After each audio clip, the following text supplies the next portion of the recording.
Aroma of Assamese কিচেনত আপোনালোকক স্বাগতম জনাইছোঁ। মই আজি আপোনালোকক জিলমিল শাকৰ লগত ৰন্ধা পনীৰৰ সুস্বাদু ব্যঞ্জন বিধৰ ৰেচিপি এটা দেখুৱাব লৈছোঁ। আশা কৰিছোঁ আপোনালোকে ৰেচিপিটো ভাল পাব। এতিয়া আহকচোন ভিডিঅ'টো চাওঁ। আঞ্জাখন ৰান্ধিবৰ বাবে মই এমুঠি জিলমিল শাক লৈছোঁ। জিলমিল শাকখিনি বাছি ভালদৰে ধুই জোখত কাটি ল'ব লাগিব।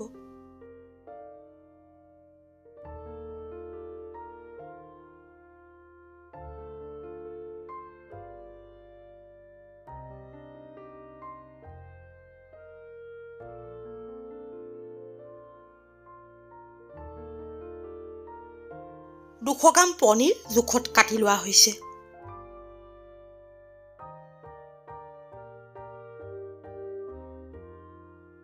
পাত্ৰ এটাত কৰ্ণফ্ল'ৰ, জালুকৰ গুড়ি আৰু নিমখ দি মিহলাই ল'ব লাগিব।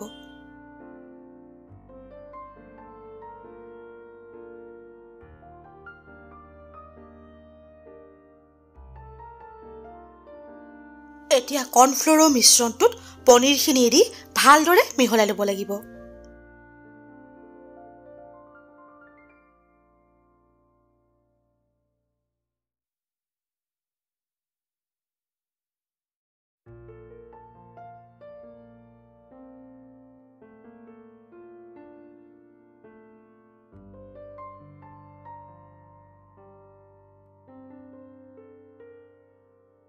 এতিয়া কেৰাহীখন গেছত গৰম কৰি তাত প্ৰয়োজনমতে ৰিফাইন তেল দি তেলখিনি ভালদৰে গৰম হ'বলৈ দিব লাগিব। ৰিফাইন তেলৰ সলনি মিঠাতেলো ব্যৱহাৰ কৰিব পাৰিব। এতিয়া গৰম তেলত পনীৰৰ টুকুৰাকেইটা দি দুয়োফালে ৰঙচুৱা হোৱাকৈ ভাজি ল'ব লাগিব।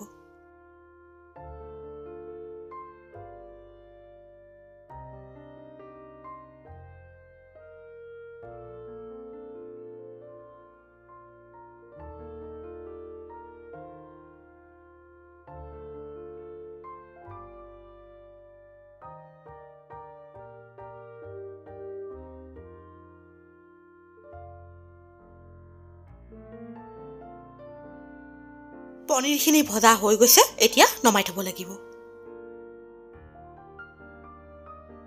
এতিয়া পনীৰ ভাজি ৰৈ যোৱা তেলখিনিত কুটি লোৱা পিঁয়াজ, আদা, নহৰু আৰু কেঁচা জলকীয়া দি অলপ সময় ভাজিব লাগিব।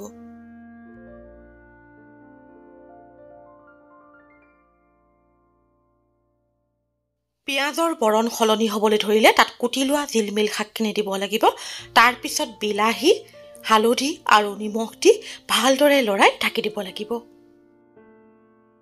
প্ৰিয় দৰ্শক, আপোনালোকে যদি এতিয়াও মোৰ চেনেল এৰোমা অফ আছামিজ কিচেনক ছাবস্ক্ৰাইব কৰা নাই, অনুগ্ৰহ কৰি ছাবস্ক্ৰাইব কৰিবচোন আৰু লগতে কাষত থকা বেল আইকনটো টিপি দিব।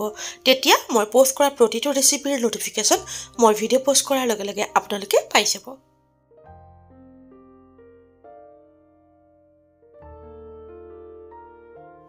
মাজে মাজে লৰাই জিলমিল শাকখিনি প্ৰায় 8 মিনিটমান সময় ভজা হৈ গৈছে। এতিয়া গেছৰ জুই নুমুৱাই দিব লাগিব। তাৰপিছত শাকখিনি ঠাণ্ডা হ'বলৈ দিব লাগিব।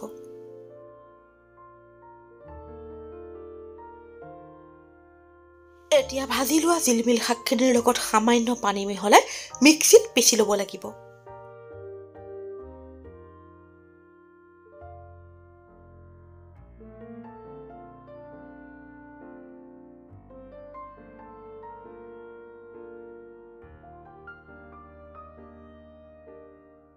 আঞ্জাখন ৰান্ধিবলৈ কি কি উপকৰণ লোৱা হৈছে ইয়াতে মই লিখি দিছোঁ, আপোনালোকে ৰন্ধাৰ আগতে এবাৰ চাই ল'ব পাৰিব।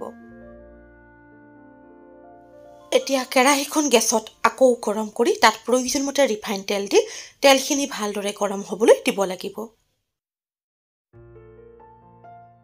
তেল গৰম হ'লে তাত গোটা জিৰা, শুকান জলকীয়া আৰু তেজপাতৰ ফোৰণ দিব লাগিব। এতিয়া তাত জিলমিল শাকৰ পেষ্টখিনি ঢালি ভালদৰে লৰাই দিব লাগিব।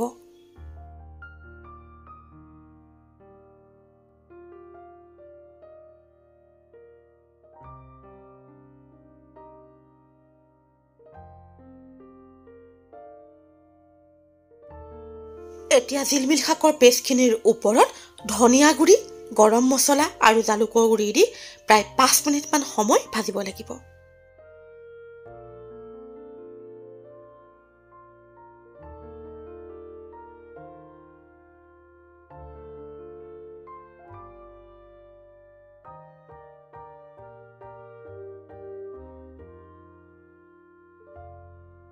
জিলমিল শাকৰ পেষ্টখিনি অলপ সময় ভজাৰ পিছত শুকাবলৈ ধৰিছে। এতিয়া তাত প্ৰয়োজন মতে গৰম পানী দি আঞ্জাখন ভালদৰে লৰাই উতলিবলৈ দিব লাগিব।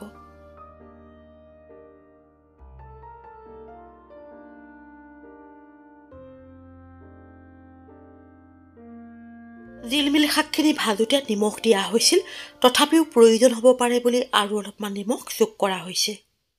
এতিয়া উতলি থকা আঞ্জাখনত ভাজি থোৱা পনীৰখিনি দি অলপ সময় উতলিবলৈ দিব লাগিব।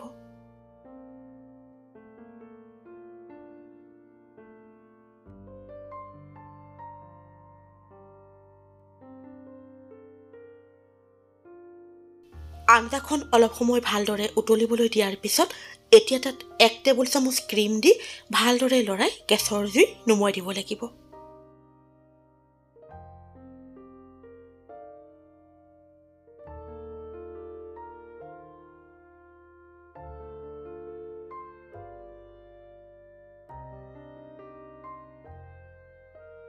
জিলমিল শাকৰ লগত ৰন্ধা পনীৰৰ সুস্বাদু ব্যঞ্জন প্ৰস্তুত হৈ গৈছে। এতিয়া পাত্ৰৰ এটাত উলিয়াই গৰমে গৰমে ভাত বা ৰুটিৰ লগত পৰিৱেশন কৰিব পাৰিব। জিলমিল শাকৰ লগত ৰন্ধা পনীৰৰ এই আঞ্জাখন খাবলৈ বৰ সোৱাদ হয়। আপোনালোকেও কেতিয়াবা এনেদৰে ৰান্ধি খাই চাবচোন। প্ৰিয় দৰ্শক, আপোনালোকৰ যদি মোৰ এই ৰেচিপিটো ভাল লাগিছে তেনেহ'লে লাইক আৰু কমেণ্টৰ জৰিয়তে জনাবলৈ নাপাহৰিব। এনেধৰণৰ সুস্বাদু ৰেচিপিৰ ভিডিঅ'লৈ আকৌ আপোনালোকৰ ওচৰলৈ আহি আছোঁ। আজিলৈ আহোঁ, ধন্যবাদ।